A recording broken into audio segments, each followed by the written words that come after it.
on OU Nightly as Hurricane Milton intensifies, Florida prepares for a major evacuation. On campus, a Jewish community honors victims on the anniversary of a deadly attack. And how to cast your vote in the upcoming presidential election. This is OU Nightly.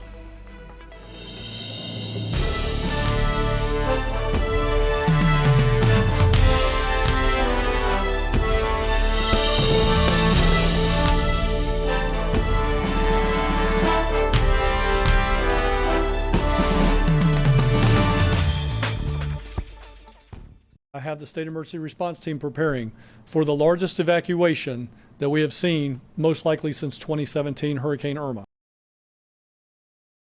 Numbers of evacuations as Hurricane Milton makes a beeline for Florida's west coast.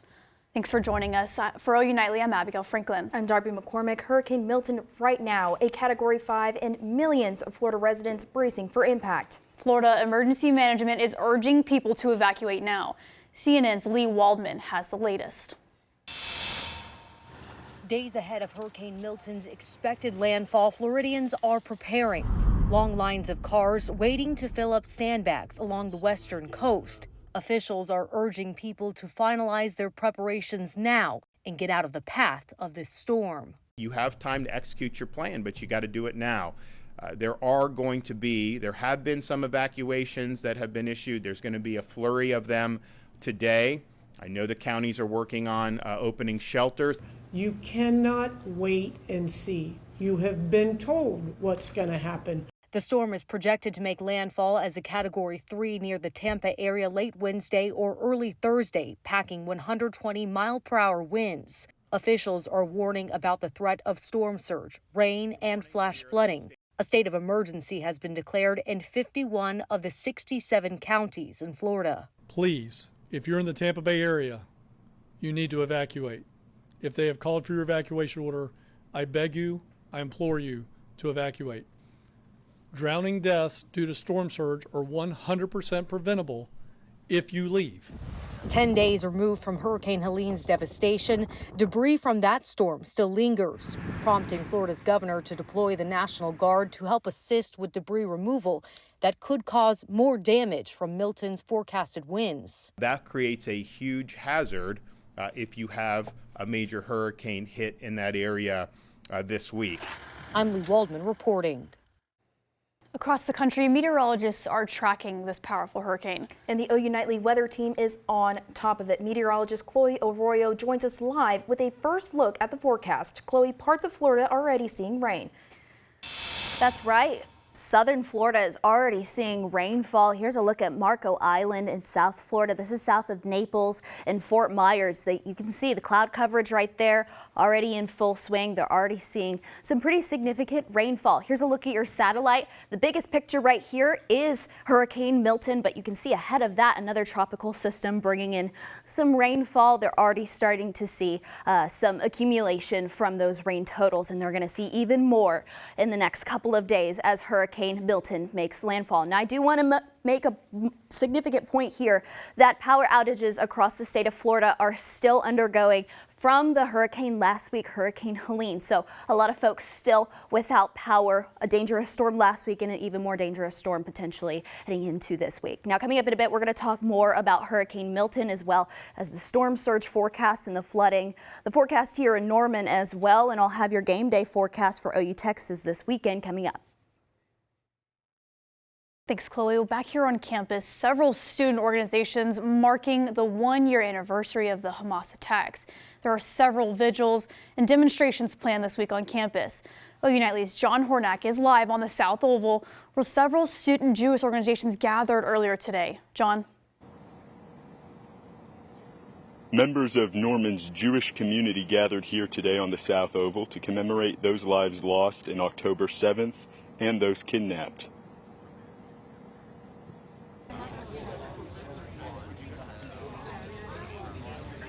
One year ago, Hamas led an attack into Israeli territory, killing more than 1,200 and kidnapping more than 250. The attack escalated tensions between Israel and Arab states in the region, including the Gaza Strip, which has since been marred by war. Israel's mounting conflicts with Lebanon and Iran have been exacerbated by the war in Gaza. The conversation since the attacks has extended around the world, with many believing Israel's actions since the attack to be an overstep. Today's vigil commemorated the Israeli lives lost. A second vigil will take place tonight, focusing on the Palestinians killed in the conflict. Rabbi Mendel Goldman led readings at today's vigil. Many of us, me included, we grew up in a post-Holocaust era. Not only post-Holocaust, most kids on campus are at least 2 to 3 generations removed from the Holocaust. And this has been the first time in our, in our young lives that we really came face to face with such hatred and evil. And being able to see the bigger picture, that's been the biggest challenge that I've been working on. Tonight's vigil commemorating the Palestinian lives lost in the conflict will be here on the South Oval from 7 to 10 o'clock. With OU Nightly, I'm John Hornack. Thanks, John. Just 28 days now till Election Day, but the deadline to register to vote is even closer. The Oklahoma Election Board says residents must have their application finished by 5 p.m. on October 11th. You can find that application at your county election board or local tag agency. A representative for Oklahoma Votes tells OU Nightly they are trying to cut down the stress and confusion of registering for students on campus. Whether they're from Oklahoma, Texas, or any other state, we got you. OK Votes has all kinds of voter registration forms, and we have absentee request forms, so if students want to have a mail-in ballot, they can come to us. Now, keep in mind, different states have different deadlines. Students not from Oklahoma will want to Google their state's name and the words voter registration deadline to find out when the last day they can register to vote is. Presidential candidates are paying their respects to the victims in the October 7th Hamas attacks. OU Nightly's Taryn Ward has this and the rest of today's international and national headlines from the News Center. Abigail, Vice President Kamala Harris plants a tree in honor of October 7th victims. Take a listen. And we dedicate this tree to the 1,200 innocent souls in an act of pure evil on October 7, 2023, who were massacred by Hamas terrorists. New York, former President Donald Trump visited a museum. Across the world, respects are being paid to the 1,200 people killed a year ago today. And an Oklahoma death row inmate's case returns to the Supreme Court. Richard Glossip faces his 9th execution date, but Wednesday the Supreme Court is set to hear arguments that could spare his life. The Oklahoma Attorney General believes Glossip did not receive a fair trial. Glossip was found guilty in the 1997 murder of an Oklahoma City motel owner, Barry Van Treese. And in Georgia, the heartbeat abortion law applies again. The state Supreme Court reinstates the law a week after a judge rules the law to be unconstitutional. For now, if a heartbeat is detected, the law bans abortions. The ruling could change as Georgia Supreme Court continues to look at the appeal. In medicine, Victor Ambros and Gary Ruvkin were awarded the Nobel Prize today for their discovery of microRNA. Abigail, Darby. Thanks, Taryn. Very well deserved. Well, it's rivalry week for OU and Texas, and tonight an annual tradition takes place known as Bevo Bash, a chance for students to literally get in a little bashing. OU Nightly sports anchor turned reporter Aiden Tyler is live at the Wesley, where it's hosted each year. And Aiden, I heard it's going to be a smashing good time. Yeah, I'm here at the Wesley, where Sooner fans are getting ready to celebrate what they call Texas Hate Week.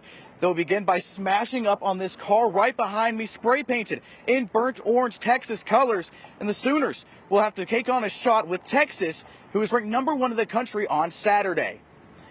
The event will be held from 6:30 to 8:30 tonight here at the Wesley.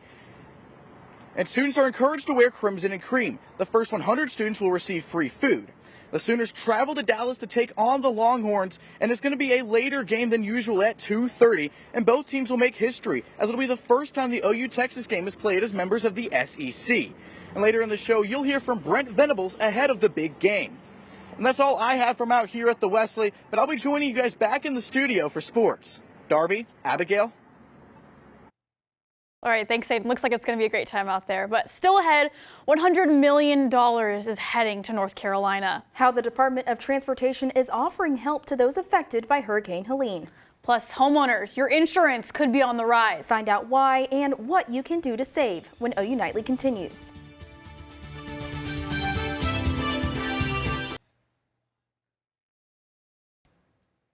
With extensive damage across North Carolina, aid is on the way to fix roads and bridges. OU Nightly's Abby Hollinsworth is following the impact of this historic storm in today's Money Matters. Millions of dollars are on the way for workers to begin fixing the state's infrastructure. Transportation Secretary Pete Buttigieg calls the emergency aid an initial round of funding. He says the goal is to get roads repaired and reopen quickly. Homeowners need to hear this. Insurance is expected to rise 6% this year, but there are some ways to save. Experts say consider other insurance carriers yearly. You can also raise your deductible to get lower premiums. Back here in Norman, police need your help. They're looking for this woman. They say cashed 2 forged checks at 2 different banks. If you have any information, you're asked to call Crime Stoppers. You can see the number on your screen. Abigail, Darby. Thanks, Abby. Still ahead, families of Israeli hostages sounding the alarm today. The message they're sending to Prime Minister Netanyahu on the 1-year anniversary of Hamas attacks. Plus, we've got more on the tropics. I'll have all the details on Hurricane Milton, plus your game day forecast for OU Texas coming up.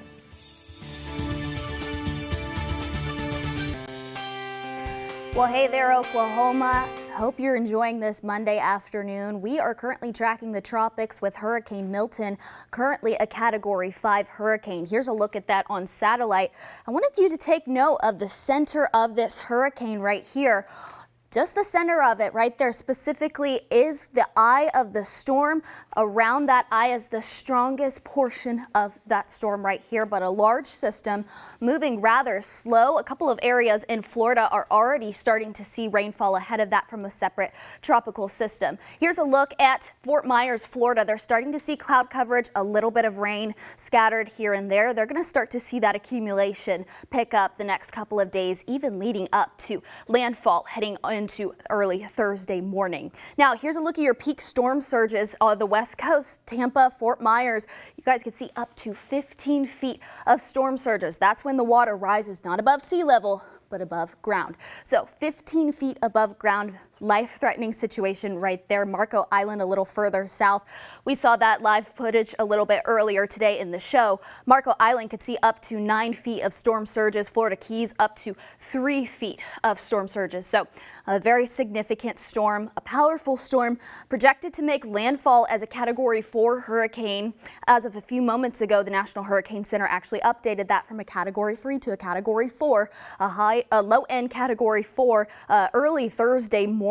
So keeping that in mind, the storm is moving much slower than anticipated, so that's giving it the chance to ramp up and intensify much quicker. Now here's a look at rainfall totals through Friday. So starting today all the way throughout Friday, Jacksonville could see up to 11 inches of rainfall with this storm. Florida is really the only state across the nation that could see above average precipitation in the next few days. Below average precipitation for the rest of the nation, especially in Oklahoma. Now here's a look at your Weather Center camera. Switching it back to Norman here in Oklahoma. This is a look from the National Weather Center here in Norman. 81 degrees for your current conditions, feels like 79. What you see today, I hope you enjoy it, get used to it. It's going to be the same picture throughout the rest of this week. We'll be in the 80s, mid to upper 80s all the way into this weekend. Now for your game day forecast, the Red River rivalry. Now kickoffs at 2:30. We'll see temperatures in the mid to upper 80s, 87 by the time we get to kickoff. Partly sunny skies. So really nothing in terms of precipitation, to worry about here. Here's a look at your 7-day forecast. We'll see temperatures in the 80s throughout the rest of the week. Sunday will be our warmest day before we see a cool front on Sunday. Thanks, Chloe. Families of Israeli hostages sound 2-minute sirens outside of Israel Prime Minister Netanyahu's office. A statement from the Hostages and Families Forum headquarters says the relatives spoke about the immense grief and trauma they have experienced. Families say they will not give up until hostages come home. All right, well, back here in Norman, the OU football team has a big matchup ahead of them this weekend against Texas. That's true. They are ranked #1 in the country right now. Texas is. Aiden, welcome back. What are some of the latest things about the big game? Well, the quarterbacks are the big story heading into Saturday's game. Steve Sarkisian talked about who will start, and Brent Venables voiced confidence in his freshman QB. And hear about how OU soccer and volleyball fared in their matchups this weekend next in sports. Hello, I'm Aiden Tyler, and it's time for sports. Steve Sarkisian told media today that if OU and Texas played today, that Quinn Ewers would get the start. And Brent Venables is starting a true freshman in Michael Hawkins Jr. at QB, but he has the utmost confidence in the young Sooner. You know, he's got to not try to win the game in the first drive of the game and play within the system, take care of the football. You do that, and you got good special teams, you got a good defense, and you can make some plays, you know, with the guys around you.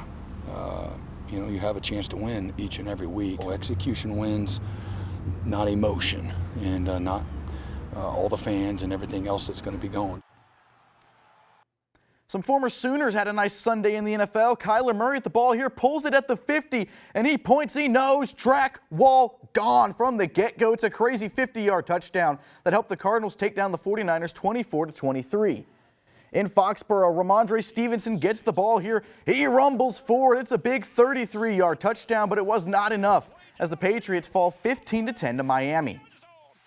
And over the weekend, OU women's soccer took on the Georgia Bulldogs, but the Sooners learned the dogs were both bark and bite. OU Nightly's Arab Dahu has the story. With new seasons come new challenges, but unfortunately for the OU women's soccer team, these trials have been not so kind to them.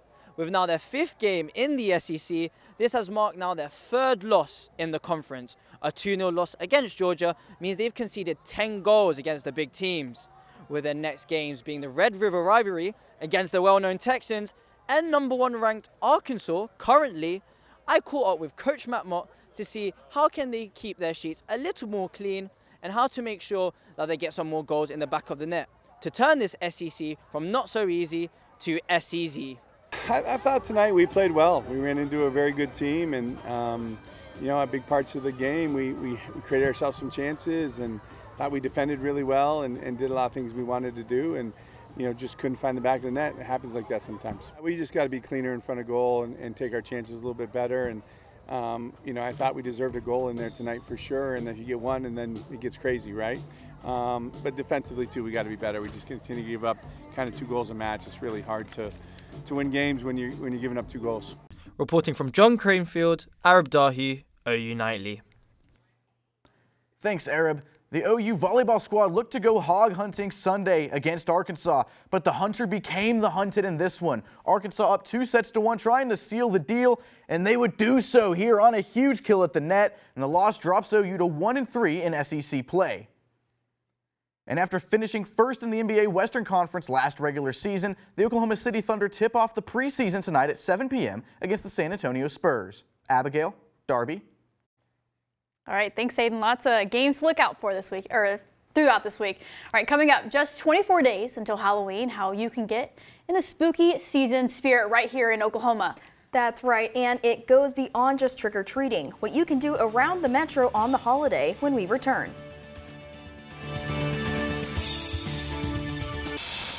I'm Kelsey Speed. 10 Oklahomans from the State Department of Health are on their way to help victims of Hurricane Helene. OSCH says they're providing aid in emergency operations, nurse shelters, and environmental health support. The team arrives Wednesday and will spend the next 15 days helping. North Carolina requested their assistance over the weekend. Darby, Abigail. Thanks, Kelsey. We'll be following their efforts as they head to North Carolina. Right, well, it's never too early to make Halloween plans, and OKC Parks and Recreations has you covered. They're throwing Halloween celebrations throughout the metro, 6 to be exact. They're all free and come-and-go events with plenty of family-friendly activities that vary by location. They'll begin Thursday, October 31st at 5 p.m. and end at 8 p.m. And while we can look forward to those Halloween festivities, Chloe, what can we look forward to weather-wise for the rest of this week? Well, if you saw it today, that's pretty much the same picture throughout the rest of the week. Monday through Friday, 80s, possibly 90s on Sunday, but aside from that, no special changes for here in Norman.